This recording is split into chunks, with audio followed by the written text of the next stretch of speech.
Hi guys, അഖിലപുരം YouTube channel എല്ലാവർക്കും സ്വാഗതം. Big boss Malayalam season 6 ഏവരും കാത്തിരുന്ന ഒരു നിമിഷമായിരുന്നു എവിക്ഷൻ പ്രക്രിയ.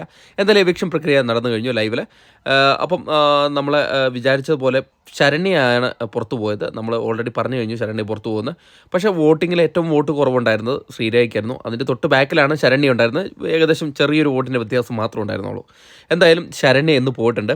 ഇനി നാളെ മറ്റൊരു എവിക്ഷൻ ഉണ്ടാവുമോ ഇല്ലയോ എന്നൊക്കെ നമുക്ക് കാത്തിരുന്ന് കാണാം. കാരണം നമുക്ക് അതിനെക്കുറിച്ച് ഒരു വ്യക്തമായ വിവരമൊന്നും ലഭിച്ചിട്ടില്ല. ശ്രീരേഖ പോയി എന്നൊക്കെ പറയുന്നു, പക്ഷേ എത്രമാത്രം അത് ശരിയാണെന്നൊന്നും അറിയില്ല.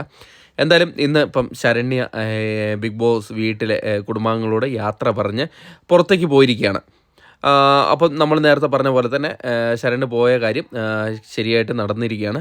എന്തായാലും ശരണ്യയ്ക്ക് ഒരു അൺഫെയർ ആയിട്ടുള്ള ഒരു എവിക്ഷനായിട്ടൊന്നും എനിക്ക് തോന്നുന്നില്ല. കാരണം ശരണ്യയുടെ പെർഫോമൻസിന് വലിയ രീതിയിലുള്ള പെർഫോമൻസ് ഒന്നും ഇല്ലായിരുന്നു. അതോടൊപ്പം തന്നെ പ്രേക്ഷക പ്രീതിയൊന്നും നേടാൻ സാധിച്ചിട്ടില്ല ശരണ്യയ്ക്ക്. എന്തായാലും അങ്ങനെ ആ എവിക്ഷൻ നടന്നിരിക്കുകയാണ്. ഇനി മറ്റൊരു എവിക്ഷൻ ഉണ്ടാകുമോ ഇല്ലയോ എന്നാണ് കാത്തിരിക്കുന്നത്. കാരണം നാളത്തെ എപ്പിസോഡിന് വേണ്ടി കാത്തിരിക്കുകയാണ്. കാരണം ശ്രീരേഖ പുറത്താകുമോ ഇല്ലയോ എന്നൊക്കെ. എന്തായാലും വ്യക്തമായ വിവരം ലഭിച്ചു കഴിഞ്ഞാൽ അത് നിങ്ങളുമായിട്ട് ഷെയർ ചെയ്യുന്നതായിരിക്കും.